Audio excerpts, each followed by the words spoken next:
मेरा पुत्र हथ जोड़ रहा सी, जाओ मेरा वडेरा माँ प्यो जे, मैनू छड़ दियो, मेरा माँ प्यो मेरी लाश चुकन जो अपने जो लग गैर पे ने, मैं तेरिया मेरा लग गैर पे ने।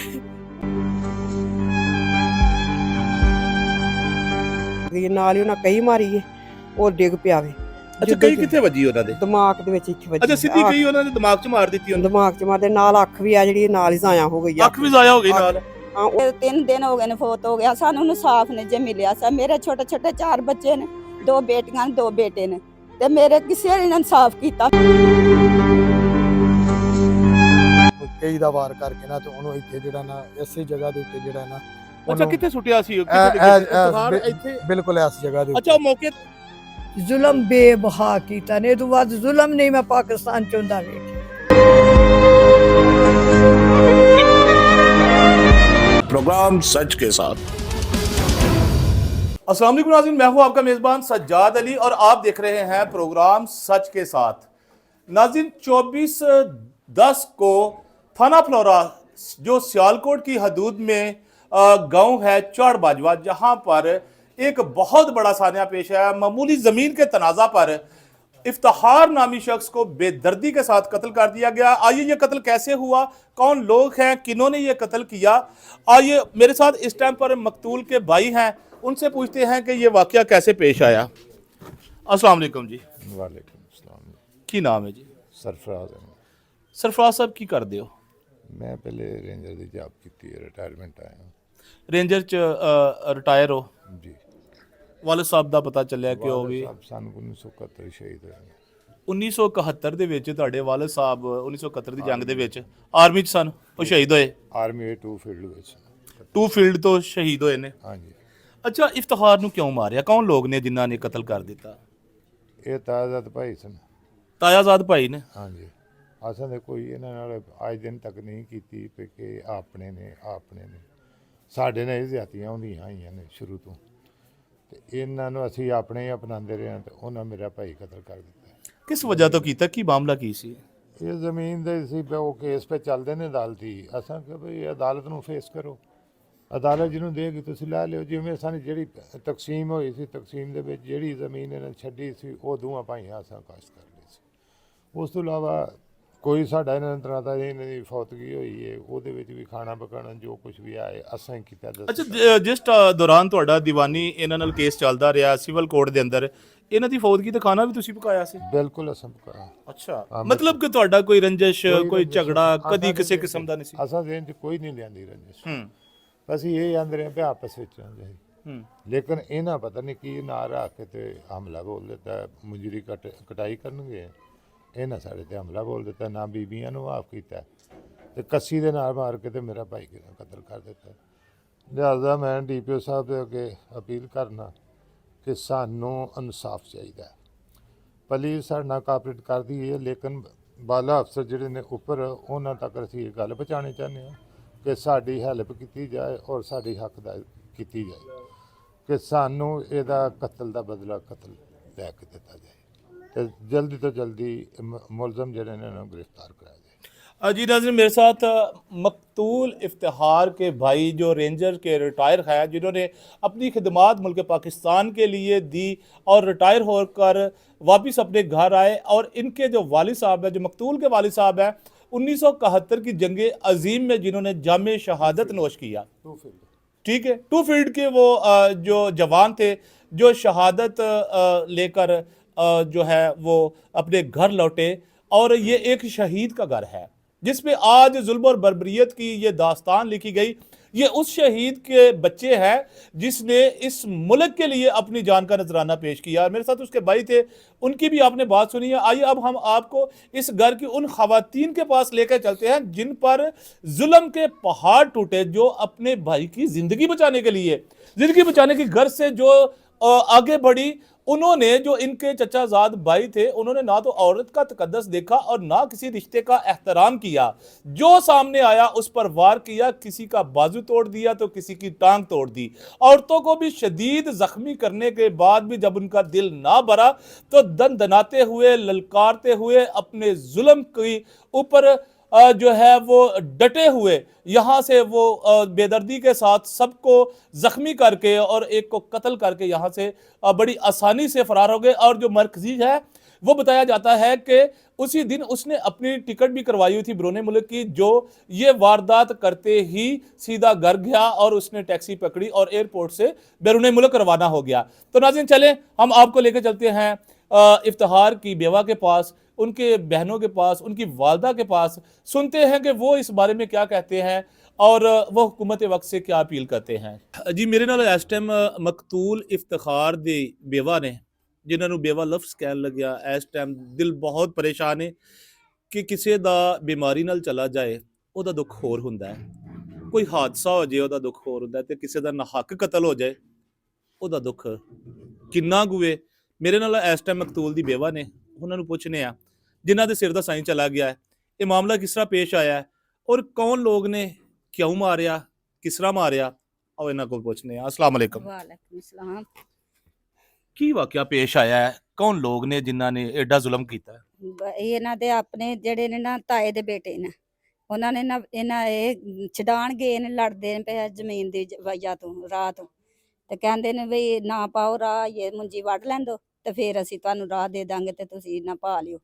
ਤੇ ਉਹਨਾਂ ਨੇ ਅੱਗੋਂ ਸਭ ਕੁਝ ਖੜੀਆਂ ਕਈਆਂ ਛਈਆਂ ਤੇ ਉਹਨਾਂ ਨੇ ਬੇਦਰਦੀ ਅੱਛਾ ਮੈਨੂੰ ਨਾਲ ਇੱਕ ਗੱਲ ਦੱਸੋ, ਇੱਥੇ ਇਹ ਜਦੋਂ ਆਪਣਾ ਭਾਈ ਇਫਤਖਾਰ ਅਲੀ ਗਏ ਨੇ ਆ ਪੈਲੀ ਦੇ ਵਿੱਚ, ਹਾਂਜੀ। ਇਹ ਤੇ ਆਪਣੀ ਪੈਲੀ ਚ ਗਏ ਨੇ ਨਾ, ਆਪਣੀ ਜ਼ਮੀਨ ਚ ਹਾਂਜੀ, ਗਏ ਨੇ, ਆਪਣੀ ਜ਼ਮੀਨ 'ਚ ਮੁੰਜੀ ਪੜੋਲਾ ਫੜਾਉਂਦੇ ਤੇ ਆ। ਉਹ ਜਿਹੜੇ ਦੂਸਰੀ ਪਾਰਟੀ ਸੀ ਉਹ ਪਹਿਲੇ ਤੋਂ ਉੱਥੇ ਮੌਜੂਦ ਸੀ? ਹਾਂਜੀ ਉੱਥੇ ਹੀ ਹਜੇ, ਤੇ ਉਹਦੇ ਜਾਂਦਿਆਂ ਸਾਰੀ ਅੱਗੋਂ ਇਹਨਾਂ ਨੇ ਹਾਰਮਲ ਨਹੀਂ ਕੀਤੀ, ਇਹਨਾਂ ਨੇ ਫਟਾਫਟ ਨਾਲ ਸ਼ੁਰੂ ਕਰ ਦਿੱਤੀ, ਡੰਡੇ ਸੋਟਿਆ ਮੇਰੀ ਸੱਸ ਵੇ ਉਹ ਮੇਰੀ ਜਠਾਣੀ ਹੈ, ਇਹਨਾਂ ਨੂੰ ਵੀ ਸੋਟੇ ਮਾਰੇ ਨੇ, ਮੇਰੀਆਂ ਬੇਟੀਆਂ ਨੂੰ ਵੀ ਮਾਰੇ ਨੇ, ਤੇ ਘੁਲੰਡੇ ਨੇ ਉਹ ਪਰਾਂ ਹੋ ਕੇ ਖਲੋਤੇ ਨੇ, ਉਹਨਾਂ ਦੇ ਸਿਰ ਦੇ ਵਿੱਚ ਕਈ ਮਾਰ ਦਿੱਤੀ ਨੇ, ਬੇਦਰਦੀ ਨਾਲ ਮਾਰੀ ਨੇ, ਬੜਾ ਮਾਰਿਆ ਨੇ, ਜ਼ੁਲਮ ਕੀਤਾ ਨੇ, 15 ਦਿਨ ਹਸਪਤਾਲ ਰਹੇ ਨੇ ਤੇ ਆਪਣੀ ਬਿਮਾਰੀ ਨਾਲ ਲੜਦੇ ਰਹੇ ਜੇ। ਤੇ ਹੁਣ ਆਣ ਕੇ 3 ਦਿਨ ਹੋ ਗਏ ਨੇ ਫੌਤ ਹੋ ਗਿਆ, ਸਾਨੂੰ ਇਨਸਾਫ ਨੇ ਜੇ ਮਿਲਿਆ ਸਾ। ਮੇਰੇ ਛੋਟੇ ਛੋਟੇ 4 ਬੱਚੇ ਨੇ, 2 ਬੇਟੀਆਂ 2 ਬੇਟੇ ਨੇ, ਤੇ ਮੇਰੇ ਕਿਸੇ ਨੇ ਇਨਸਾਫ ਕੀਤਾ ਮੇਰੇ ਨਾਲ, ਨਾ ਪੁਲਿਸ ਵਾਲਿਆਂ ਨੇ ਇਨਸਾਫ ਕੀਤਾ ਜੇ। ਮਰੀਮ ਨਵਾਜ਼ ਇਹਨਾਂ ਤੱਕ ਵੀ ਮੇਰੀ ਰਿਕਵੈਸਟ ਗਈ ਜੇ, ਉਹਨਾਂ ਵੀ ਨੇ ਜੇ ਮੇਰੀ ਕੀਤੀ ਕੋਈ ਗੱਲ, ਤਾਂ ਮੈਂ ਨਾ ਮੇਰਾ ਘਰ ਜੇ ਨਾ ਮੇਰੇ ਕਮਾਉਣ ਵਾਲਾ ਕੋਈ ਨਹੀਂ ਜੇ। ਛੋਟੇ ਛੋਟੇ ਮੇਰੇ ਬੱਚਾ ਛੋਟਾ ਜਿਹੜਾ ਦਰਜੀਆਂ ਦਾ ਕੰਮ ਕਰਦਾ ਜੇ, ਤੇ ਪੇਟ ਪਾਲਦਾ ਹੀ ਨਾਲ, ਉਹਨਾਂ ਨਾਲ ਬਾਪ ਵੀ ਪਾਲਦਾ ਹਜੇ, ਉਹ ਵੀ ਉਹਨਾਂ ਲੀਲਿਆ ਜ਼ਾਲਮਾਂ ਨੇ ਬੇਦਰਦੀ ਨਾਲ ਮਾਰ ਕੇ, ਤੇ ਅੱਗੂ ਆਪ ਹੀ ਬਾਹਰ ਨੱਸ ਗਿਆ, ਹੁਣ ਦੁਬਈ ਚ ਤੁਰ ਗਿਆ ਜਾ ਹਸਨ, ਜਿਹੜਾ ਨਾਂ ਦਾ ਜਿਹਨੇ ਮਾਰਿਆ ਜੇ ਹਸਨ ਉਹਦਾ ਨਾਮ ਹੈ, ਉਹ ਬਾਹਰ ਚਲਾ ਗਿਆ ਦੁਬਈ ਚ, ਤੇ ਕਿਸੇ ਨੇ ਨਹੀਂ ਉਹਨੂੰ ਫੜਿਆ ਤੇ ਨਾ ਉਹਨੂੰ ਬਈ ਕੋਈ ਸਜ਼ਾ ਦਿੱਤੀ ਜੇ, ਤੇ ਨਾ ਸਾਡਾ ਕੋਈ ਇਨਸਾਫ ਕਰਦਾ ਜੇ ਪਿਆ। ਅੱਛਾ ਪੁਲਿਸ ਮੌਕੇ ਤੇ ਆਈ? ਹਾਂਜੀ ਆਈ ਹਜੇ। ਕੀ ਕੀਤਾ ਪੁਲਿਸ ਨੇ? ਕੁਛ ਨੇ ਹਜ ਕੀਤਾ, ਆਣ ਕੇ ਖਲੋ ਕੇ ਤੇ ਉਹਨਾਂ ਨੇ ਫਟਾਫਟ ਉਹਦਾ ਬੈਗ ਗੱਡੀ ਦੇ ਵਿੱਚ ਸੁੱਟਿਆ, ਤੇ ਉਹ ਲੈ ਕੇ ਤੇ ਉਹਨੂੰ ਨਿਕਲ ਗਏ ਨੇ। ਪੁਲਿਸ ਵਾਲੇ ਘਰ ਆਏ ਨੇ ਖਲੋ ਕੇ ਤੇ ਚਲੇ ਗਏ ਨੇ। ਮੈਂ ਉਦਾਂ ਦੇ ਅੱਗੇ ਆਸਰਾ ਹੱਥ ਵੀ ਜੋੜੇ ਜੇ ਪੁਲਿਸ ਅੱਗੇ, ਮੈਂ ਆਖਿਆ ਮੇਰਾ ਇਨਸਾਫ ਚਾਹੀਦਾ, ਮੈਨੂੰ ਮੇਰੇ ਛੋਟੇ ਛੋਟੇ ਬੱਚੇ ਨੇ, ਭਾਈ ਮੈਨੂੰ ਇਨਸਾਫ ਚਾਹੀਦਾ। ਉਹਨੇ ਆਖਿਆ ਭਰਾ ਹੋ ਕੇ ਬੀਬੀ ਖਲੋ, ਪੁਲਿਸ ਵਾਲੇ ਨੇ ਆਖਿਆ, ਤੇ ਮੈਂ ਰੋਂਦੀ ਪਰਾਂ ਹੋ ਗਈ ਹਾਂ, ਤੇ ਮੈਨੂੰ ਕੋਈ ਇਨਸਾਫ ਨਹੀਂ, ਕਿਸੇ ਨੇ ਇਨਸਾਫ ਦਿੱਤਾ। ਮੈਂ ਅੱਜ 13 ਦਿਨ ਹੋ ਗਏ ਮੈਨੂੰ ਰੋਂਦਿਆਂ, ਕਿਸੇ ਮੈਨੂੰ ਆਣ ਕੇ ਨਹੀਂ ਚੁੱਪ ਕਰਾਇਆ ਵੀ ਬੀਬੀ ਤੂੰ ਚੁੱਪ ਕਰ, ਤੇਰੇ ਛੋਟੇ ਛੋਟੇ ਬੱਚੇ ਨੇ, ਨਾ ਤੂੰ ਰੋ, ਮੇਰੇ ਕਮਾਉਣ ਵਾਲਾ ਵੀ ਹੋਰ ਕੋਈ ਨਹੀਂ। ਵੱਡੇ ਬੱਚੇ ਦੀ ਕਿੰਨੀ ਉਮਰ ਜੀ? ਵੱਡੇ ਬੱਚੇ ਦੀ ਹੈ 18 ਸਾਲ। ਕੀ ਕਰਦਾ ਉਹ? ਪੜਦਾ? ਦਰਜੀਆਂ ਦਾ ਕੰਮ ਸਿਖਾਉਂਦੀ ਆ। ਦਰਜੀਆਂ ਦਾ ਕੰਮ ਸਿੱਖ ਰਿਹਾ ਜੀ? ਹਾਂਜੀ, ਤੇ ਛੋਟੇ ਦੂਜੇ ਛੋਟੇ ਹੀ ਨੇ। ਵਾਹਦ ਇੱਕ ਇਹ ਹੀ ਸਹਾਰਾ ਸਨ ਜਿਨ੍ਹਾਂ ਹਾਂਜੀ, ਜਿਹੜਾ ਇਹ ਦਾ ਘਰ ਚੱਲਦਾ ਸੀ? ਹਾਂਜੀ ਇਹ ਹੀ ਚਲਾਉਂਦਾ ਹਜੇ ਕੰਮ, ਇਹ ਬੋਰਾਂ ਦਾ ਕੰਮ ਕਰਦਾ ਹਜੇ, ਬਾਹਰ ਅੰਦਰ ਕਮਾ ਲਿਆਉਂਦਾ ਸੀ ਤਾਂ ਅਸੀਂ ਖਾ ਲੈਂਦੇ ਸਾਰੇ। ਤੇ ਹੁਣ ਸਾਡਾ ਕੋਈ ਵੀ ਨਹੀਂ ਸਿਰ ਤੇ ਸਾਈ, ਕਿਹਦੇ ਕੋਲ ਆਹ ਮੰਗਣਾ, ਤੇ ਕਿਹਦੇ ਕੋਲ ਮੇਰੇ ਬੱਚਿਆਂ ਨੇ ਰੋ ਕੇ ਮੰਗਣਾ ਵੇ। ਬਾਪ ਆਏਗਾ ਤੇ ਦੇਗਾ ਕਮਾ ਕੇ। ਤੇ ਮੈਂ ਮਰੀਮ ਨਵਾਜ਼ ਨੂੰ ਕਹਿੰਦੀ ਆ, ਮੇਰੀ ਦਰਖਾਸਤ ਮੈਨੂੰ ਇਨਸਾਫ ਚਾਹੀਦਾ, ਮੈਨੂੰ ਇਨਸਾਫ ਦੇਵੇ, ਮੇਰਾ ਇਨਸਾਫ ਕਰੇ, ਮੇਰੇ ਬੱਚਿਆਂ ਗਰੀਬਾਂ ਦਾ ਇਨਸਾਫ ਕਰੇ।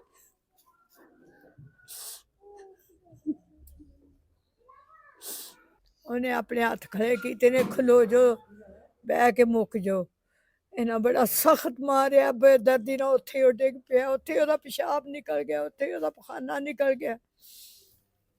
ਪੁਲਿਸ ਨੂੰ ਮੌਕੇ ਤੇ ਬੁਲਾਇਆ, ਪੁਲਿਸ ਨੇ ਗੱਲ ਨਹੀਂ ਕਰੀ। ਮੇਰੇ ਬੇਟੇ ਨੂੰ 4 ਵਾਰੀ ਮਾਰਨ ਗਏ ਨੇ, ਮੇਰਾ ਬੇਟਾ ਤਕਦੀਰ ਅੱਲਾ ਦੀ ਨਾ ਬਚਿਆ। ਮੇਰੇ ਬੇਟੇ ਦੇ ਆ ਸੱਟ ਮਾਰੀ ਨੇ। ਬਾਅਦ ਦੇ ਵਿੱਚ ਮੈਨੂੰ ਧਮਕੀਆਂ ਦਿੰਦੇ ਰਹੇ ਨੇ ਕਿ ਤੇਰੇ ਬੇਟੇ ਨੂੰ ਮਾਰ ਛੱਡਣਾ ਹੈ। 10 ਸਾਲਾਂ ਨੂੰ ਮਾਰ ਗਏ, 4 ਨੂੰ ਮਾਰ ਗਏ, 5 ਨੂੰ ਮਾਰ ਗਏ। ਮੈਂ ਕਿਹਾ ਅੱਲਾ ਉੱਤੇ ਜੇ, ਮੇਰੇ ਅੱਲਾ ਤੋਂ ਵੱਧ ਤਾਂ ਕੋਈ ਸ਼ੈ ਨਹੀਂ ਜੇ। ਮੈਂ ਉਹ ਮੈਨੂੰ ਵਾਜਾ ਮਾਰ ਮਾਰ ਸੁਣਾ ਦਿੰਦੀਆਂ ਰਹੀਆਂ ਨੇ। ਮੈਂ ਚੁੱਪ ਹੋ ਗਈ ਹਾਂ। ਮੈਂ ਕਿਹਾ ਤੇਰਾ ਅੱਲਾ ਇਨਸਾਫ ਕਰੇ, ਮੈਂ ਇਨਸਾਫ ਨਹੀਂ ਕਰ ਸਕਦੀ। ਮੇਰਾ ਬੇਟਾ ਇਹ ਵੀ ਬੇਗੁਨਾਹ ਮਾਰਿਆ ਗਿਆ। ਇਹ ਮੇਰਾ ਬੇਟਾ ਬੜਾ ਮਜ਼ਲੂਮ ਮਾਰਿਆ ਗਿਆ। ਇਸ ਮੁਲਕ ਦੇ ਵਿੱਚ ਕਹਿਰ ਪਏ ਇਹਨਾਂ ਲੋਕਾਂ ਨੂੰ ਜਿਹੜੇ ਪੈਸੇ ਲੈ ਕੇ ਵਿਕ ਜਾਂਦੇ ਨੇ। ਇਹਨਾਂ ਲੋਕਾਂ ਨੇ ਇਨਸਾਫ ਨਹੀਂ ਕਰਨ ਦਿੱਤਾ, ਨਾ ਹੋਇਆ। ਬੇਟਾ ਹੋਰ ਕੀ ਜ਼ਬਰਦਸਤੀ ਨਾ ਮਾਰਿਆ ਨੇ, ਬੇਗੁਨਾਹ ਮਾਰੇ ਗਏ। ਨਿੱਕੇ ਨਿੱਕੇ ਬੱਚੇ ਨੇ, ਇਹਨਾਂ ਦਾ ਅੱਲਾ ਤੋਂ ਬਗੈਰ ਵਾਰਿਸ ਹੀ ਕੋਈ ਨਹੀਂ। ਫਿਰ ਧਮਕੀਆਂ ਦਿੰਦੇ ਮੈਂ ਤੁਹਾਨੂੰ ਕੀ ਦੱਸਾਂ, ਮੈਂ ਤੁਹਾਨੂੰ ਕੀ ਦੱਸਾਂ। ਇੰਨਾ ਜੰਗ ਉਹਨੇ ਕੀਤਾ ਨਾ ਕੋਈ ਕਰ ਨਹੀਂ ਸਕਦਾ। ਸੋਟਿਆ ਨਾ ਮਾਰਿਆ ਨੇ। ਮੈਂ ਵਡੇਰੀ ਆ, ਮੈਨੂੰ ਐ ਮਾਰੀ ਨੇ, ਐ ਮਾਰੀ ਨੇ। ਮੈਂ ਤੁਹਾਨੂੰ ਕੀ ਦੱਸਾਂ, ਬੇਗੁਨਾਹ ਮਾਰਿਆ ਨੇ। ਜਿਹੜਾ ਬਿਸ਼ਾਰਤ ਹੈ ਉਹ ਇੰਜ ਸੋਟੇ ਲੈ ਕੇ ਮਾਰਦਾ ਰਿਹਾ, ਹੱਦ ਮੁੱਕ ਗਈ ਹੈ। ਉਹਦੇ ਪੁੱਤਰ ਮਾਰਦੇ ਰਹੇ ਨੇ। ਕੀ ਦੱਸਾਂ, ਮੈਂ ਕੋਲ ਆ। ਮੈਂ ਤੇ ਉਸ ਜ਼ੁਲਮ ਕੋ ਅਜੇ ਵੀ ਰਾਤ ਨੂੰ ਡਰਨੀ ਆ। ਉਸ ਜ਼ੁਲਮ ਕੋ ਮੈਂ ਬੜਾ ਰਾਤ ਨੂੰ ਡਰਨੀ ਆ। ਰਾਤ ਨੂੰ ਸੁੱਤੀ ਵੀ ਰਹਿੰਦੀ ਆ, ਦਿਨੇ ਵੀ ਦੁਨਿਆਰੇ ਕੰਮ ਤੇ ਕਰਨੇ ਪੈਂਦੇ ਨੇ ਢਿੱਡ ਲਈ। ਪਰ ਮੈਂ ਜਿਹੜੇ ਚੈਨ ਕੋਈ ਨਹੀਂ, ਮੈਨੂੰ ਕੋਈ ਚੈਨ ਨਹੀਂ। ਜਿਨ੍ਹਾਂ ਦੇ ਪੁੱਤਰਾਂ ਨੂੰ ਮਾਰ ਛੱਡ ਗਏ ਨੱਕ, ਕੋਈ ਦੁਸ਼ਮਣੀ ਹੁੰਦੀ, ਕੋਈ ਕਬੀਰਾ ਸਗੀਰਾ ਗੁਨਾਹ ਹੁੰਦਾ, ਧਮਕੀਆਂ ਦਿੰਦੇ, ਮਾਰਦੇ, ਕੋਈ ਅਸੀਂ ਕੁਝ ਨਾ ਆਂਦੇ। ਕਿਸਾ ਗੁਨਾਹ ਕਿਤੇ ਜਦੋਂ ਗੁਨਾਹ ਹੀ ਕੋਈ ਨਹੀਂ। ਮੈਂ ਤੁਹਾਨੂੰ ਕੀ ਦੱਸਾਂ, ਮੇਰੇ ਬੱਚੇ ਇਸ ਨੂੰ ਵੀ ਬੇਗੁਨਾਹ ਸਾਹਿਬ ਦਾ ਸਮਝੋ ਜ਼ੁਲਮ ਨਾ ਮਾਰਿਆ ਨੇ। ਉਸ ਕਈ ਦੀ ਆਵਾਜ਼ ਜਿਹੜੀ ਹੈ ਉਹ ਅਜੇ ਵੀ ਇਹਨਾਂ ਤੇ ਮੋਬਾਇਲਾਂ ਤੇ ਲੋਕਾਂ ਭਰੀ ਗਏ, ਬਿਸ਼ੱਕ ਜਾ ਕੇ ਅੱਗੇ ਹਾਜ਼ਰ ਕਰ ਦਿਓ। ਕਈ ਮਾਰੀਏ ਠਾ ਹੋਇਆ, ਉੱਥੇ ਉਹ ਡਿੱਗ ਪਿਆ। ਇਹਨਾਂ ਬਾਰ ਵੇਖਿਆ ਕਿ ਹੋਰ ਕੋਈ ਚੜੇ ਅੱਗੇ ਤੇ ਮਾਰ ਗਏ। ਫਿਰ ਅੱਲਾ ਇਹਨਾਂ ਨੂੰ ਲੈ ਗਿਆ ਜਿਹਦੀ ਵਧੀ ਸੀ। ਜ਼ੁਲਮ ਬੇਬਹਾ ਕੀਤਾ ਨੇ। ਇਹ ਤੋਂ ਬਾਅਦ ਜ਼ੁਲਮ ਨਹੀਂ ਮੈਂ ਪਾਕਿਸਤਾਨ ਚਾਹੁੰਦਾ ਵੇਖਿਆ ਆਪਣੀ ਪੂਰੀ ਜ਼ਿੰਦਗੀ 'ਚ। 17 ਸਾਲਾਂ 'ਚ ਪਹਿਲੀ ਜ਼ਿੰਦਗੀ ਹੈ ਜਿਹਦੇ 'ਚ ਜ਼ੁਲਮ ਇੰਨਾ ਮੈਂ ਵੇਖਿਆ। ਮੈਂ ਕਿਸੇ ਬੰਦੇ ਦੀ ਗਵਾਹੀ ਨਾ ਦਿਆਂ ਦੀ, ਮੈਂ ਆਪਣੇ ਖੁਦਾ ਦੀ ਗਵਾਹੀ ਦਿਆਂ ਦੀ, ਜਿਹੜਾ ਰਹੀਮ ਤੇ ਕਰੀਮ, ਜਿਹੜਾ ਹਰ ਬੰਦੇ ਦਾ ਵਾਰਿਸ ਹੈ। ਇਹਨਾਂ ਨੂੰ ਇਹ ਪੁੱਛੋ ਜ਼ੁਲਮੀਆਂ ਨੂੰ ਕਿ ਕਾਹਦੇ ਤੋਂ ਜ਼ੁਲਮ ਕੀਤਾ ਜੇ। ਤੁਹਾਡੀ ਇੱਕ ਨਸਲ ਸੀ। ਉਹ ਜਿਹੜੀ ਬੀਬੀ ਫਰਾ ਹੈ, ਉਹਦੀ ਕੁੜੀ ਦਾ ਨਾਂ ਸਬਾ ਹੈ। ਉਹ ਸੜਕ ਤੇ ਖਲੋ ਕੇ ਪੁੱਛੋ ਕਿਉਂ ਧਮਕੀਆਂ ਦਿੰਦੀ ਸੀ, ਕਿਹੜੇ ਗੁਨਾਹ 'ਚ ਸੀ ਤੇਰਾ ਪੁੱਤਰ ਮਾਰ ਛੱਡਣਾ ਹੈ। ਇਹ ਮੇਰਾ ਕਰੋ ਹਾਂ ਪਾਕਿਸਤਾਨ ਦੇ ਵਿੱਚ ਪੂਰੇ ਦੇ ਵਿੱਚ ਪੇਸ਼ ਕੀ ਜਿਹਨੂੰ ਮਾਰਿਆ ਨੇ ਉਹਨੇ ਕੀ ਕੀਤਾ, ਕਿਹੜੇ ਜੁਰਮ 'ਚ ਮਾਰਿਆ ਨੇ। ਫਿਰ ਬਹਾਨੇ ਬਣਾਉਂਦੀਆਂ ਰਹੀਆਂ ਨੇ ਕਿ ਅਸੀਂ ਪੁਲਿਸ ਦੇ ਬਰਾਬਰ ਤੇ ਪਰਚਾ ਕਰਾਣਾ। ਮੇਰੇ ਪੁੱਤਰ ਦੇ ਮਗਰ ਪਾਈ ਦੀਆਂ ਰਹੀਆਂ ਨੇ। ਮੇਰੇ ਪੁੱਤਰ ਨੂੰ ਆਂਦੀਆਂ ਸਾਨੂੰ ਫੜ ਲਓ, ਇਹਨੂੰ ਆਖੋ ਕਿ ਸਾਨੂੰ ਬੁੱਢੀਆਂ ਨੂੰ ਪੈ ਗਿਆ। ਮੇਰਾ ਪੁੱਤਰ ਇਹਨਾਂ ਤੋਂ ਜਾਨ ਲਕਾਉਂਦਾ ਰਿਹਾ। ਇੰਜ ਕਰਕੇ ਇਹਨਾਂ ਦੇ ਅੱਗੇ ਹੱਥ ਜਾਣਦੇ ਸਨ ਮਾਰਨ। ਮੇਰਾ ਪੁੱਤਰ ਹੱਥ ਜੋੜਦਾ ਸੀ, ਜਾਓ ਮੇਰਾ ਵਡੇਰਾ ਮਾਂ ਪਿਓ ਜੇ, ਮੈਨੂੰ ਛੱਡ ਦਿਓ। ਮੇਰਾ ਮਾਂ ਪਿਓ ਮੇਰੀ ਲਾਸ਼ ਚੁੱਕਣ ਜੋਗਾ ਵੀ ਨਹੀਂ ਜੇ। ਅੱਲਾ ਕਹਿਰ ਪਏ ਨੇ, ਮੈਂ ਤੇਰੀਆਂ ਮੇਰਾ ਅੱਲਾ ਕਹਿਰ ਪਏ ਨੇ। ਮੈਂ ਕੀ ਆਖਣਾ, ਅੱਲਾ ਕਹਿਰ ਪਏ ਨੇ। ਮੈਂ ਤਾਂ ਆਪਣੇ ਪਰਵਰਦਿਗਾਰ ਵਾਲੀ ਅੱਲਾ ਕਹਿਰ ਪਏ ਨੇ। ਕਿਸੇ ਬੰਦੇ ਕੋਲ ਇਨਸਾਫ ਨਹੀਂ, ਅੱਲਾ ਇਨਸਾਫ ਕਰੇ। ਮੈਨੂੰ ਦੱਸੋ ਮੈਂ ਕਿਹੜੇ ਪਾਸੇ ਜਾਵਾਂ। ਜਿਹੜਾ ਮੇਰਾ ਇੱਕ ਅੱਗੇ ਮਰ ਗਿਆ ਜੇ ਸੱਪ ਲੜ ਕੇ, ਇੱਕ ਮੇਰੇ ਇਹਨੂੰ ਧਮਕੀਆਂ ਦਿੰਦੇ, ਇੱਕ ਮੇਰਾ ਸ਼ਦਾਈ ਜੇ ਜੋ ਮੇਰੇ ਕਿਹੜੇ ਜੁਰਮ 'ਚ ਲੈਂਦੇ ਨੇ। ਮੈਂ ਕਿਤੇ ਅੱਗੇ ਰੋਵਾਂ, ਮੈਂ ਆਪਣੇ ਅੱਲਾ ਅੱਗੇ ਰੋਨੀ ਆ ਕਿ ਤੁਹਾਨੂੰ ਅੱਲਾ ਕਹਿਰ ਅੱਗੇ ਪਏ, ਕਿਤੇ ਅੱਗੇ ਰੋਵਾਂ। ਡੀਪੀਓ ਸਿਆਲਕੋਟ ਫੈਸਲ ਸ਼ਹਜ਼ਾਦ ਸਾਹਿਬ ਬੜਾ ਅੱਛਾ ਕੰਮ ਕਰਦੇ ਨੇ ਸਿਆਲਕੋਟ ਦੇ ਵਿੱਚ। ਤੁਸੀਂ ਇੱਕ ਮਾਂ ਹੋ, ਤੁਹਾਡਾ ਇਸ ਟਾਈਮ ਜੋ ਦਿਲ ਤੇ ਗੁਜ਼ਰ ਰਹੀ ਹੈ ਅਸੀਂ ਸਭ ਸਮਝ ਸਕਨੇ ਆ। ਤੁਸੀਂ ਡੀਪੀਓ ਨੂੰ ਕੀ ਕਹਿਣਾ ਚਾਹੋਗੇ? ਡੀਪੀਓ ਸਾਹਿਬ ਅੱਗੇ ਕਿਹੜੀ ਇਲਤਜਾ ਕਰਨਾ ਚਾਹੋਗੇ? ਡੀਪੀਓ ਸਾਹਿਬ ਅੱਗੇ ਇਹ ਆਖਾਂਦੇ ਇਨਸਾਫ ਕਰੋ, ਸਾਡਾ ਇਨਸਾਫ ਦਿਓ। ਅੱਲਾ ਵੀ ਦੇ, ਤੁਸੀਂ ਵੀ ਦਿਓ। ਕੀ ਆਖੀਏ ਡੀਪੀਓ ਨੂੰ? ਉਹ ਆਂਦੇ ਨੇ ਸਾ ਪੈਸਾ ਹੀ ਬੜਾ ਦੇ ਛੜਿਆ। ਉਹ ਆਂਦੇ ਨੇ ਸਭ ਕੌਣ ਆਂਦੇ ਨੇ ਪੈਸਾ ਦੇ ਛੜਿਆ? ਇਹ ਫਈ ਜਿਨ੍ਹਾਂ ਮਾਰਿਆ। ਅੱਛਾ, ਇਹ ਆਂਦੇ ਨੇ ਸਭ ਬੜਾ ਪੈਸਾ ਦੇ ਛੜਿਆ, ਪੁਲਿਸ ਨੂੰ ਦੇ ਛੜਿਆ। ਆਪ ਹੀ ਉਹ ਜ਼ਬਾਨਾਂ 'ਚ ਅਜੇ ਵੀ ਆਂਦੇ ਨੇ। ਉਹ ਆਂਦੇ ਨੇ ਫੜੇ ਹੀ ਬੰਦਾ ਕੋਈ ਨਹੀਂ ਗਿਆ, ਕੋਈ ਬੰਦਾ ਹੀ ਨਹੀਂ ਫੜਿਆ ਗਿਆ। ਇੰਨਿਆਂ ਦਿਨਾਂ ਦੇ ਵਿੱਚ ਇੱਕੋ ਹੀ ਬੰਦਾ ਜਿਹੜਾ ਫੜਿਆ ਗਿਆ ਵੇ, ਜਿਹਦੇ ਪੁੱਤਰ ਨੇ ਕਈ ਮਾਰ ਕੇ ਜਿਹਨੂੰ ਭਜਾਇਆ ਸੂ, ਉਹਨੂੰ ਹਾਂ ਪੈਸੇ ਦੇ ਕੇ ਹਾਂ ਕਢਵਾ ਲੈਣਾ। ਹਾਂ ਮੇਰੀ ਗੱਲ ਸੁਣ, ਸਾਡਾ ਕੁਝ ਵੀ ਨਹੀਂ ਤੁਹਾਡਾ ਬਣਨਾ, ਜੋ ਮਰਜ਼ੀ ਪੇ ਕਰੋ। ਹਾਂ ਸਾਰੀ ਪੁਲਿਸ ਵੀ ਖਰੀਦ ਲਈ, ਥਾਣਾ ਖਰੀਦ ਲਿਆ, ਹਾਂ ਇਹ ਹੋਰ ਮਾਰਨਾ। ਉਹਨਾਂ ਕੋਈ ਸਾਡੇ ਨਾਲ ਇਨਸਾਫ ਨਹੀਂ ਹੋਇਆ। ਸਾਡੇ ਨਾਲ 15-16 ਦਿਨ ਹੋ ਗਏ ਨੇ, ਸਾਡੇ ਨਾਲ ਕੋਈ ਇਨਸਾਫ ਨਹੀਂ ਹੋਇਆ, ਕੋਈ ਨਹੀਂ, ਨਾ ਥਾਣੇ ਵਾਲਿਆਂ ਕੀਤਾ ਨਾ ਕਿਸੇ ਹੋਰ ਕੀਤਾ ਹੋਵੇ। ਅਸੀਂ ਤੇ ਅੱਲਾ ਤੇ ਸੁੱਟਿਆ ਇਨਸਾਫ, ਸਾਡਾ ਅੱਲਾ ਇਨਸਾਫ ਕਰੇ। ਜੇ ਅਸੀਂ ਉਹਨਾਂ ਨਾਲ ਭੈੜਾ ਕੀਤਾ तो साडा अल्लाह इंसाफ करे, असा नहीं होता। जी नाज़रीन, मेरे साथ इस टाइम पर मकतूल की बेवा, उनकी वालिदा और उनकी बहन इस टाइम पर मौजूद है, जो रो रो कर एक ही फरियाद डीपीओ सियालकोट फैसल शहजाद साहब से कर रही है कि हमारे बेटे को, हमारे खावंद को, हमारे भाई को नाहक कत्ल किया गया है। क्या जुर्म था उसका, क्या उसने किसी का बिगाड़ा था जिसको इतनी बेदर्दी के साथ कत्ल किया? हमें इंसाफ चाहिए। एक ही सदा है लबों पर, खुश्क होंठों पर जो सदा इस टाइम पर आप कैमरा स्क्रीन पर देख रहे हैं, ये एक माँ का कलेजा जो फट चुका है, उसके आंसू इस टाइम पर दुहाई दे रहे हैं वज़ीर पंजाब सीएम मरियम नवाज साहबा के आगे कि हमें इंसाफ चाहिए। तो आइए इस घर के किसी और फर्द से बात करते हैं, उनसे पूछते हैं कि ये वाकया कैसे पेश आया। की नाम है जी ਤੁਹਾਡਾ? ਲਿਆਕਤ ਅਲੀ। ਲਿਆਕਤ ਸਾਹਿਬ, ਮਕਤੂਲ ਇਫਤਖਾਰ ਨਾਲ ਕੀ ਰਿਸ਼ਤਾ ਹੈ ਸਾਡਾ ਗਵਾਂਢੀ ਉਹ ਬਹੁਤ ਅੱਛਾ ਬੰਦਾ ਸੀ। ਉਹ ਤੇ ਕੀ ਵਾਕਿਆ ਪੇਸ਼ ਆਇਆ? ਵਾਕਿਆ ਇਹਨਾਂ ਦਾ ਜ਼ਮੀਨ ਦਾ ਚੱਲ ਰਿਹਾ ਸੀ। ਉਸ ਤੋਂ ਬਾਅਦ ਇਹਨਾਂ ਦੀ ਖਾਨ ਕੀ ਵੰਡ ਹੋਈ ਹੈ। ਬਿਸ਼ਾਰਤ ਨੇ ਤੇ ਨੇ ਬਹਿ ਕੇ ਕੀਤੀ ਹੈ, ਦੋਵਾਂ ਭਰਾਵਾਂ ਨੇ। ਇਹਨਾਂ ਨੂੰ ਪਤਾ ਨਹੀਂ ਕੀ ਹੋਇਆ, ਕਿਉਂ ਇਹਨਾਂ ਇੰਜ ਕੀਤਾ, ਲੇਕਿਨ ਇਹਨਾਂ ਨਾਲ ਬਹੁਤ ਜ਼ੁਲਮ ਹੋਇਆ ਇਫਤਖਾਰ ਨਾਲ। ਉਹ ਬੰਦਾ ਲੜਾਈ ਵਾਲਾ ਨਹੀਂ ਸੀ, ਉਹ ਛਡਾਣ ਆਇਆ ਸੀ ਇਹਨਾਂ ਨੂੰ। ਉਹ ਲੜਾਈ ਵਾਲਾ ਤਾਂ ਹੈ ਹੀ ਨਹੀਂ ਸੀ, ਪਰ ਇਹਨਾਂ ਬਹੁਤ ਜ਼ੁਲਮ ਕੀਤਾ ਉਹਦੇ ਨਾਲ, ਨਾਹਕ ਕਤਲ ਕਰ ਨਾਹਕ ਕਤਲ ਕਰ ਦਿੱਤਾ। ਇਹ 40-45 ਸਾਲ ਤੋਂ ਉਹਨਾਂ ਦੀ ਖਾਨ ਕੀ ਵੰਡ ਸੀ। ਹੁਣ ਜ਼ਮੀਨ ਆ ਗਈ, ਕੁੜੀ ਆ ਵੀ ਸੜਕ ਦੇ ਨਾਲ, ਤੇ ਇਹਨਾਂ ਰਫੜ ਬਣਾ ਲਿਆ। ਬਣਾਉਣਾ ਨਹੀਂ ਚਾਹੀਦਾ ਇਹਨਾਂ ਨੂੰ, ਪਰ ਉਹ ਬੰਦੇ ਨਾਲ ਬਹੁਤ 40 ਸਾਲ ਤੋਂ ਕਾਬਜ਼ ਸਨ ਇਫਤਖਾਰ ਅਲੀ। ਹਾਂਜੀ, ਸਾਰੇ ਜਿੱਥੇ ਜਿੱਥੇ ਹਨ ਸਾਰੇ ਕਾਬਜ਼ ਹਨ। ਇਹ ਚਾਰ ਭਾਈ ਨੇ, ਲਾਲਾ ਨਜ਼ਰ ਹੈ, ਉਸ ਤੋਂ ਬਾਅਦ ਡਾਕਟਰ ਸਕਲੈਨ ਹੈ, ਮਾਸਟਰ ਮੁਹੰਮਦ ਹੁਸੈਨ ਹੈ, ਤੇ ਇਹ ਦੂਜਾ ਹੀ ਇਕਬਾਲ ਨਾਂ ਸੀ ਉਹਦਾ, ਇਕਬਾਲ। बहुत अच्छी है ना जी, चल रहा है काम, लेकिन बहुत जुल्म होया। जी नाज़रीन, मैं इस टाइम पर उस मौके पर मौजूद हूँ जहाँ पर इफ्तिखार नामी शख्स को बेदर्दी के साथ कत्ल किया और उनकी खवातीन पर जुल्म तशद्दुद किया। मेरे साथ इस टाइम पर इफ्तिखार के चचाजाद भाई हैं जो ऐनी शाहिद है मौके के। उनसे पूछते हैं कि ये वाक़या कैसे पेश आया और वो कितने लोग थे और किस तरह वो मुसल्ला होकर इन पर हमलावर हुए। अस्सलाम वालेकुम जी। वालेकुम सलाम। की नाम है तुहाडा? मेरा नाम बिलाल। बिलाल साहब, केड़ी तारीख दा वाक़या जी? 24/10 ਦਾ ਵਾਕਿਆ ਹੈ ਜੀ। ਤੇ ਤੁਸੀਂ ਬਰੋਜ਼ ਜੁਮਾ ਤੁਸੀਂ ਇੱਥੇ ਕੀ ਕਰਨ ਆਏ ਸੋ? ਅਸੀਂ ਆਪਣੀ ਚਾਵਲ ਦੀ ਫਸਲ ਕਟਾ ਰਹੇ ਸਾਂ ਆਪਣੇ ਖੇਤ ਦੇ ਵਿੱਚ। ਅੱਛਾ, ਫੇਰ ਕੀ ਹੋਇਆ? ਫਿਰ ਕਦੀਰ ਉਰਫ ਕਲੀਮ ਜਿਹੜਾ ਨਾ, ਉਹ ਅਸੀਂ, ਮੈਂ ਤੇ ਮੇਰਾ ਭਾਈ ਸਜਾਦ, ਅਸੀਂ ਚਾਵਲ ਦੀ ਫਸਲ ਕਟਾ ਰਹੇ ਸਾਂ। ਮੌਕੇ ਤੇ ਜਿਹੜੇ ਐਨੀ ਸ਼ਾਹਿਦੀਨ ਲੋਕ ਨੇ, ਤੁਸੀਂ ਉਹਨਾਂ ਕੋਲ ਵੀ ਤੁਸੀਂ ਪੁੱਛ ਸਕਦੇ ਹੋ। ਇਹ ਜਿਹੜਾ ਕਲੀਮ ਹੈ ਨਾ, ਇਹਨੇ ਆ ਕੇ ਨਾ ਤੇ ਉੱਥੇ ਸਾਨੂੰ ਜਿਹੜਾ ਨਾ ਮਤਲਬ ਗਾਲਮ ਗਲੋਚ ਕਰਨਾ ਸ਼ੁਰੂ ਕਰ ਦਿੱਤਾ, ਧਮਕੀਆਂ ਲਾਉਣੀਆਂ ਸ਼ੁਰੂ ਕਰ ਦਿੱਤੀਆਂ ਕਿ ਮਤਲਬ ਅੱਜ ਤੋਂ 1 ਸਾਲ ਤਕਰੀਬਨ ਪਹਿਲਾਂ ਜਿਹੜਾ ਨਾ ਇਹਨਾਂ ਦਾ ਸਾਡਾ ਜਿਹੜਾ ਨਾ ਜ਼ਮੀਨ ਦਾ ਤਨਾਜ਼ਾ ਚੱਲਦਾ ਪਿਆ। ਜ਼ਰੀ ਜ਼ਮੀਨ ਦਾ ਇਹਨਾਂ ਅਦਾਲਤ ਦੇ ਵਿੱਚ ਸਾਡੇ ਤੇ ਤਕਸੀਮ ਦਾ ਦਾਵਾ ਕੀਤਾ ਹੈ। ਅੱਛਾ, ਸਿਵਲ ਕੋਰਟ ਦੇ ਵਿੱਚ ਆਲਰੇਡੀ ਤੁਹਾਡਾ ਇੱਕ ਤਕਸੀਮ ਦਾ ਦਾਵਾ ਚੱਲਦਾ ਸੀ। ਅੱਛਾ, ਮੈਂ ਇੱਥੇ ਇੱਕ ਛੋਟਾ ਜਿਹਾ ਤੁਹਾਡੇ ਨਾਲ ਕੁਐਸਚਨ ਕਰਾਂਗਾ ਕਿ ਇਸ ਤੋਂ ਪਹਿਲੇ ਕੋਈ ਤੁਹਾਡੀ ਕੋਈ ਰੰਜਿਸ਼, ਕੋਈ ਲੜਾਈ ਝਗੜਾ ਇਹਨਾਂ ਦੇ ਨਾਲ, ਜ਼ਮੀਨ ਦਾ ਤਨਾਜ਼ਾ, ਇੱਕ ਤਕਸੀਮ ਦਾ ਦਾਵਾ, ਜੋ ਵੀ ਉਹ ਇੱਕ ਅਦਾਲਤੀ ਮੈਟਰ ਹੈ, ਤੁਹਾਡਾ ਕੋਈ ਲੜਾਈ ਝਗੜਾ ਕੋਈ ਐਸਾ ਤੁਹਾਨੂੰ ਪਤਾ ਸੀ ਕਿ ਸਾਡੇ ਨਾਲ ਇਹ ਕੰਮ ਹੋਣ ਵਾਲਾ? ਨਹੀਂ, ਸਾਨੂੰ ਹਰਗਿਜ਼ ਸਰ ਨਹੀਂ ਪਤਾ ਹੈ ਕਿ ਸਾਡੇ ਨਾਲ ਇਹ ਮਸਲਾ ਬਣਨਾ। ਇਹ ਜਿਹੜਾ ਨਾਮ ਅਸੀਂ ਚੰਦ ਦਿਨ ਪਹਿਲੇ ਜਾਂ ਤਕਰੀਬਨ 2-3 ਮਹੀਨੇ ਪਹਿਲੇ ਇਹ ਸ਼ਬਾਜ਼ ਦਾ ਬੇਟਾ ਫੌਤ ਹੋਇਆ ਹੈ। ਅੱਛਾ, ਸ਼ਬਾਜ਼ ਕੌਣ ਹੈ? ਸ਼ਬਾਜ਼ ਸਾਡੇ ਤਾਏ ਦਾ ਬੇਟਾ ਹੈ। ਸ਼ਬਾਜ਼ ਦਾ ਕੀ ਕਿਰਦਾਰ ਇਹਦੇ ਚ ਲੜਾਈ 'ਚ ਇਹ ਸਰ ਸਲਾਹ ਮਸ਼ਵਰੇ ਦੇ ਵਿੱਚ ਜਿੰਨਾ ਵੀ ਇਸ ਨਹਾਈ ਤੱਕ ਪਹੁੰਚਣ ਵਾਸਤੇ ਜਿੰਨਾ ਵੀ ਕਿਰਦਾਰ ਹੈ ਨਾ, ਉਹ ਹੈ ਸ਼ਬਾਜ਼ ਦੇ। ਅੱਛਾ, ਫਿਰ ਸ਼ਬਾਜ਼ ਦਾ ਬੇਟਾ ਫੌਤ ਹੋਇਆ, ਫਿਰ ਅਸਾਂ ਸਰ ਅਸੀਂ ਉਹਦੇ ਇਸ ਸਾਰੀ ਚੀਜ਼ ਨੂੰ ਜਿਹੜਾ ਨਾ ਮਤਲਬ ਮੱਦੇਨਜ਼ਰ ਮਤਲਬ ਇਹਨੂੰ ਨਜ਼ਰਅੰਦਾਜ਼ ਕਰਦੇ ਆ। ਫਿਰ ਵੀ ਉਹਦੇ ਘਰ ਜਿਹੜਾ ਨਾ ਉਹਦੇ ਬੇਟੇ ਦੀ ਜਵਾਨ ਬੇਟੇ ਦੀ ਫੌਤਗੀ ਸੀ ਤੇ ਅਸੀਂ ਫਿਰ ਵੀ ਉੱਥੇ ਚਲੇ ਗਏ ਆ। ਅੱਛਾ ਜੀ, ਆਪਣੇ ਸਾਡੇ ਦਿਲ ਦੇ ਵਿੱਚ ਕਿਸੇ ਕਿਸਮ ਦਾ ਕੋਈ ਜਿਹੜਾ ਨਾ ਉਹਨਾਂ ਵਾਸਤੇ ਨਾ ਕੋਈ ਮਤਲਬ ਹੁੰਦਾ ਨਾ ਕੋਈ ਰੰਜਿਸ਼ ਨਹੀਂ ਸੀ ਹੈ। ਅੱਛਾ, ਕੀ ਹੋਇਆ ਉਸ ਦਿਨ ਆਪਣਾ 24 ਤਰੀਕ ਨੂੰ ਇੱਥੇ ਕੀ ਹੋਇਆ ਸੀ? 24 ਤਰੀਕ ਵਾਲੇ ਦਿਨ ਸਰ ਅਸੀਂ ਆਪਣੀ ਫਸਲ ਘਟਾ ਰਹੇ ਸਾਂ ਚਾਵਲ ਦੀ।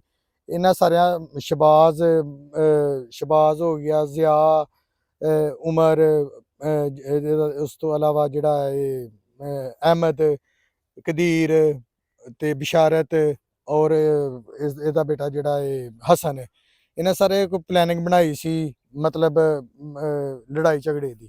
ਤੇ ਅਸੀਂ ਆਪਣੀ ਚਾਵਲ ਦੀ ਫਸਲ ਕਟਾ ਰਹੇ ਸਾਂ। ਇੱਥੇ ਆ ਕੇ ਅਸੀਂ ਮੌਕੇ ਤੇ ਫਸਲ ਜਿਹੜੀ ਹੈ ਨਾ ਉਹ ਪੇ ਕਟਾਣ ਡਿਆ, ਮੈਂ ਤੇ ਮੇਰਾ ਭਾਈ ਸਜਾਦ। ਤੇ ਇਹਨਾਂ ਸਾਰਾ ਆ ਕੇ ਨਾ ਤੇ ਇੱਥੇ ਮਤਲਬ ਸਾਨੂੰ ਜਿਹੜਾ ਨਾ ਗਾਲਾਂ ਕੱਢਣੀਆਂ ਸ਼ੁਰੂ ਕਰ ਦਿੱਤੀਆਂ ਨੇ। ਹਾਲਾਂਕਿ ਸਾਡੀ ਜ਼ਮੀਨ ਵੀ ਆਪਣੀ ਹੈ, ਫਸਲ ਵੀ ਅਸੀਂ ਆਪਣੀ ਕਟਾ ਰਹੇ ਹਾਂ। ਤੁਸੀਂ ਆ ਪੂਰੇ ਪਿੰਡ ਦੇ ਵਿੱਚ, ਪੂਰੇ ਮਹੱਲੇ ਦੇ ਵਿੱਚ ਮਤਲਬ ਕਿਸੇ ਬੰਦੇ ਨੂੰ ਵੀ ਤੁਸੀਂ ਪੁੱਛ ਸਕਦੇ ਹੋ ਕਿ ਜੇ ਅਸੀਂ ਇਹਨਾਂ ਦੀ ਜ਼ਮੀਨ ਤੇ ਗਏ ਹੋਈਏ ਜਾਂ ਮਤਲਬ ਅਸੀਂ ਜਿਹੜਾ ਨਾ ਇਹਨਾਂ ਨੂੰ ਕਿਸੇ ਕਿਸਮ ਦਾ ਕੋਈ ਗਾਲੀ ਗਲੋਚ ਕੀਤੀ ਹੋਏ, ਇਹਨਾਂ ਦੇ ਡੇਰੇ ਤੇ ਗਏ ਹੋਈਏ, ਤੇ ਅਸੀਂ ਸਾਰੇ ਇਸ ਚੀਜ਼ ਦੇ ਮਤਲਬ ਅਸੀਂ ਮੁਜਰਮ ਹੋਵਾਂਗੇ। ਇਹ ਸਾਡੀ ਜ਼ਮੀਨ ਸੀ, ਅਸੀਂ ਆਪਣੀ ਫਸਲ ਚਾਵਲ ਦੀ ਕਟਾ ਰਹੇ ਸਾਂ, ਸਾਡੇ ਨੂੰ ਆ ਕੇ ਨਾ ਤੇ ਇਹਨਾਂ ਗਾਲਾਂ ਕੱਢਣੀਆਂ ਮਤਲਬ ਸ਼ੁਰੂ ਕਰ ਦਿੱਤੀਆਂ ਨੇ ਉੱਥੇ ਮਤਲਬ ਜ਼ਮੀਨ ਦੇ ਵਿੱਚ। ਤੇ ਲਿਹਾਜ਼ਾ ਉਸ ਤੋਂ ਅੱਗੇ ਉਹ- ਕੀ ਹੋਇਆ? ਕਿ ਲੜਾਈ ਕਿਵੇਂ ਹੋਈ ਤੁਹਾਡੀ? ਲੜਾਈ ਇਸ ਸਾਡੇ ਮਤਲਬ ਲੜਾਈ ਸ਼ੁਰੂ ਹੈ। ਮੇਰਾ ਚਚਾਜ਼ਾਦ ਤਾਇਆਜ਼ਾਦ ਭਾਈ ਹੈ ਇਫਤਖਾਰ, ਉਹ ਜਿਹੜੇ ਨੇ ਨਾ ਆਪਣੇ ਡੇਰੇ ਤੋਂ ਜਿਹੜਾ ਨਾ ਉਹ ਸਾਡਾ ਸ਼ੋਰ ਸੁਣ ਕੇ ਆਏ ਨੇ ਇੱਥੇ ਮੌਕੇ ਤੇ ਮੌਜੂਦ ਸਾਨੂੰ ਛਡਾਉਣ ਵਾਸਤੇ। ਲੇਕਿਨ ਇਹਦਾ ਜਿਹੜਾ ਬੇਟਾ ਨਾ ਹਸਨ, ਉਹ ਨਾ ਮਤਲਬ ਤੁਸੀਂ ਵੀਡੀਓ ਤੇ ਵੀ ਵੇਖ ਸਕਦੇ ਹੋ, ਨਾ ਕਿਸੇ ਨੂੰ, ਨਾ ਉਹਨਾਂ ਦੇ ਹੱਥ 'ਚ ਕੋਈ ਸੁੱਟ ਹੈ, ਨਾ ਕਈ ਹੈ, ਕਿਸੇ ਕਿਸਮ ਦੀ ਕੋਈ ਚੀਜ਼ ਨਹੀਂ ਹੈ। ਇਹਨੇ ਹੀ ਜਿਹੜਾ ਨਾ ਬਿਲਾ ਵਜ੍ਹਾ ਜਿਹੜਾ ਨਾ ਉਹਨੂੰ ਜਿਹੜਾ ਨਾ ਮਤਲਬ ਕਈ ਦਾ ਵਾਰ ਕਰਕੇ ਨਾ ਤੇ ਉਹਨੂੰ ਇੱਥੇ ਜਿਹੜਾ ਨਾ ਇਸੇ ਜਗ੍ਹਾ ਦੇ ਉੱਤੇ ਜਿਹੜਾ ਨਾ ਅੱਛਾ, ਉਹਨੂੰ ਕਿੱਥੇ ਸੁੱਟਿਆ ਸੀ? ਇੱਥੇ? ਬਿਲਕੁਲ ਇਸ ਜਗ੍ਹਾ ਦੇ ਅੱਛਾ, ਉੱਤੇ। ਮੌਕੇ ਤੇ ਡੈਥ ਹੋ ਗਈ ਉਹਨਾਂ ਦੀ? ਉਹ ਨਹੀਂ, ਮੌਕੇ ਤੇ ਫਿਲਹਾਲ ਤੇ ਉਹ ਬੇਹੋਸ਼ ਹੋ ਗਏ ਸਨ ਤੇ ਉਦੋਂ ਬਾਅਦ ਉਹਨਾਂ ਨੂੰ ਅਸੀਂ ਚਵਿੰਡਾ ਹਸਪੀਟਲ ਲੈ ਗਏ। ਚਵਿੰਡਾ ਵਾਲਿਆਂ ਸਾਨੂੰ ਸਿਆਲਕੋਟ ਰੈਫਰ ਕੀਤਾ ਤੇ ਸਿਆਲਕੋਟ ਵਾਲਿਆਂ ਫਿਰ ਅੱਗੋਂ ਸਾਨੂੰ ਉੱਥੇ ਰੈਫਰ ਅੱਛਾ, ਕਰ ਹੋਰ ਇਸ ਦਿੱਤਾ। ਲੜਾਈ 'ਚ ਕੌਣ-ਕੌਣ ਜ਼ਖਮੀ ਹੋਇਆ ਸੀ? ਮੈਂ ਜ਼ਖਮੀ ਹੋਇਆ ਸਾਂ। ਤੁਹਾਨੂੰ ਕੀ ਹੋਇਆ ਸੀ? ਮੈਨੂੰ ਇਹ ਕਦੀਰ ਨੇ ਮਾਰਿਆ ਸੀ, ਇੱਥੇ ਬੱਟ ਮਾਰਿਆ ਸੀ ਆਖਰੀ ਕਿੱਥੇ ਉੱਤੇ। ਵੱਜਾ ਸੀ ਤੁਹਾਡੇ ਬੱਟ? ਇਸ ਜਗ੍ਹਾ ਤੇ। ਅੱਛਾ, ਇਹ ਤੁਹਾਡੇ ਜਿਹੜਾ ਨਿਸ਼ਾਨ ਹੈ ਉਹ ਪਿਸਟਲ ਦਾ ਬੱਟ ਸੀ? ਜੀ ਜੀ। ਹੋਰ ਕੌਣ ਜ਼ਖਮੀ ਹੋਇਆ ਸੀ? ਹੋਰ ਮੇਰੀ ਵਾਲਦਾ ਨੇ, ਉਹਨਾਂ ਦਾ ਬਾਜ਼ੂ, ਹੋਰ ਮੇਰੀ ਮਤਲਬ ਭਾਈ ਦੀ ਵਾਈਫ ਨੇ, ਭਰਜਾਈ ਨੇ, ਉਹਨਾਂ ਦੇ ਇੱਕ ਬਾਜ਼ੂ ਫ੍ਰੈਕਚਰ ਹੋਇਆ, 2 ਉਂਗਲੀਆਂ ਫ੍ਰੈਕਚਰ ਹੋਈਆਂ ਨੇ। ਅੱਛਾ, ਫਿਰ? ਉਸ ਤੋਂ ਬਾਅਦ ਮੇਰੀ ਸਿਸਟਰ ਨੇ ਇੱਕ, ਉਹਨਾਂ ਨੂੰ ਵੀ ਸੱਟ ਲੱਗੀ, ਮੇਰੀ ਵਾਲਦਾ ਨੂੰ ਵੀ ਲੱਗੀ ਏ, ਤੇ ਇੱਕ ਭਾਈ ਇਫਤਖਾਰ ਨੇ ਜਿਨ੍ਹਾਂ ਦੇ ਸਿਰ 'ਚ ਸੱਟ ਲੱਗੀ, ਜਿਹੜੀ ਅੱਛਾ, ਉਹਨਾਂ ਦੀ ਇੰਨੇ ਜਾਨ ਲੋਕਾਂ ਨੂੰ ਉਹਨਾਂ ਜ਼ਖਮੀ ਕੀਤਾ, ਕਿਸੇ ਛੁਡਾਇਆ ਨਹੀਂ? ਕੋਈ ਪਿੰਡ ਚੋਂ ਨਹੀਂ ਕੋਈ ਪਹੁੰਚਿਆ? ਨਹੀਂ, ਮਤਲਬ 4 ਲੋਕਾਂ ਕੀ ਛਡਾਇਆ ਕਿਸੇ ਵੀ ਨਹੀਂ ਹੈ। ਸਾਰੇ ਲੋਕ ਮਤਲਬ ਇੱਥੇ ਮੌਕੇ ਤੇ ਮੌਜੂਦ ਸਨ। ਸਾਰਾ ਮਤਲਬ ਮਹੱਲਾ ਗਵਾਹ ਹੈ ਇਸ ਚੀਜ਼ ਦਾ। ਤੇ ਇਹ ਉਹਨਾਂ ਦੀ ਇੱਕ ਮਤਲਬ ਪਲਾਨ ਸੀ ਇਸ ਚੀਜ਼ ਦਾ, ਮਤਲਬ ਪਿਛਲੇ ਕਾਫੀ ਦੇਰ ਤੋਂ ਚੱਲਦਾ। ਤੇ ਇਹਦੇ ਵਿੱਚ ਸਰ ਪਿੱਛੇ ਇੱਕ ਮਤਲਬ ਕਾਫੀ ਇੱਕ ਲੰਮੀ ਚੌੜੀ ਜਿਹੜੀ ਹੈ ਨਾ ਉਹ ਮਾਫੀ ਹੈ। ਅਸਲ ਮਸਲਾ ਜਿਹੜਾ ਨਾ ਉਹ ਜ਼ਮੀਨ ਦਾ, ਜ਼ਮੀਨ ਸਾਡੇ ਵਾਲਦ ਸਾਹਿਬ ਨੇ, ਇਹ ਸਾਡੇ ਵਾਲਦ ਸਾਹਿਬ ਖੜੇ ਨੇ, ਇਹਨਾਂ ਦੀ ਮਤਲਬ ਇਹਨਾਂ ਆਪਣੀ ਜਿਹੜਾ ਨਾ ਆਪਣੀ ਮਿਹਨਤ ਦੇ ਨਾਲ ਮਤਲਬ ਇਹ ਬਣਾਈ ਹੈ। ਅੱਜ ਤੋਂ 40 ਸਾਲ ਪਹਿਲੇ ਜਿਹੜੀ ਇਸ ਪੈਲੀ ਦੀ ਤਕਸੀਮ ਜਿਹੜੀ ਹੈ ਨਾ ਇਹਨਾਂ ਖਾਨਗੀ ਤਕਸੀਮ ਤੇ ਬਿਸ਼ਾਰਤ ਨੇ ਇਹਨਾਂ ਕੀਤੀ ਸੀ। ਪਹਿਲੇ ਇਹਨੇ ਹੀ ਸਾਨੂੰ ਇਹ ਜਿਹੜੀ ਇਹਨਾਂ ਜ਼ਮੀਨ ਜਿਹੜੀ ਦਿੱਤੀ ਸੀ। ਹੁਣ ਇਹ ਜਿਹੜਾ ਨਾ ਬਾਰ-ਬਾਰ ਇਹੀ ਚੀਜ਼ ਕਰ ਅੱਛਾ, ਜਿਹੜੀ ਮੁਲਜ਼ਮ ਪਾਰਟੀ ਹੈ ਇਹਨਾਂ ਨੇ ਪਹਿਲੇ ਤਕਸੀਮ ਕਰਕੇ ਇਹ ਜਗ੍ਹਾ ਤੁਹਾਨੂੰ ਤੁਹਾਡੇ ਨਾਲ ਲਵਾ ਦਿੱਤੀ ਹੈ? ਨਹੀਂ, ਮਤਲਬ ਇਹ ਵੰਡ ਦੇ ਵਿੱਚ ਖਾਨਗੀ ਤਕਸੀਮ ਦੇ ਵਿੱਚ ਇਹ ਅੱਜ ਤੋਂ ਅਰਸਾ 40 ਸਾਲ ਪਹਿਲੇ ਜਿਹੜੀ ਇਹ ਜ਼ਮੀਨ ਹੈ ਨਾ ਇਹ ਉਦੋਂ ਤੋਂ ਅਸੀਂ ਤੁਸੀਂ ਜਿਹੜੀ- ਕਾਬਜ਼ ਹੋਏ ਦੇ ਕਾਬਜ਼ ਉੱਤੇ ਵਾਂਦੇ ਹੋ, ਇਹਨੂੰ ਤੁਸੀਂ ਬੀਜਦੇ ਹੋ? ਜੀ ਜੀ। ਅੱਛਾ ਅੱਛਾ, ਜਦੋਂ ਸਾਰਾ ਵਕੂਆ ਉਹਨਾਂ ਨੇ ਕੀਤਾ ਹੈ, ਤੁਹਾਡੇ ਆਪਣਾ ਚਾਚਾਜ਼ਾਦ ਭਾਈ ਨੂੰ ਜ਼ਖਮੀ ਕਰ ਦਿੱਤਾ, ਜਿਹੜਾ ਮਕਤੂਲ ਇਫਤਖਾਰ ਹੈ ਜਿਹਦੀ ਡੈਥ ਹੋ ਗਈ ਹੈ, ਜੀ ਜੀ। ਉਸ ਤੋਂ ਬਾਅਦ ਤੁਹਾਡੇ ਖਵਾਤੀਨ ਨੂੰ ਉਹਨਾਂ ਨੇ ਤਸ਼ੱਦਦ ਦਾ ਨਿਸ਼ਾਨਾ ਬਣਾਇਆ, ਤੁਹਾਨੂੰ ਤਸ਼ੱਦਦ ਦਾ ਨਿਸ਼ਾਨਾ ਬਣਾਇਆ, ਫਿਰ ਆ ਕੇ ਤੁਹਾਨੂੰ ਕਿਹਨੇ ਛਡਾਇਆ ਸੀ?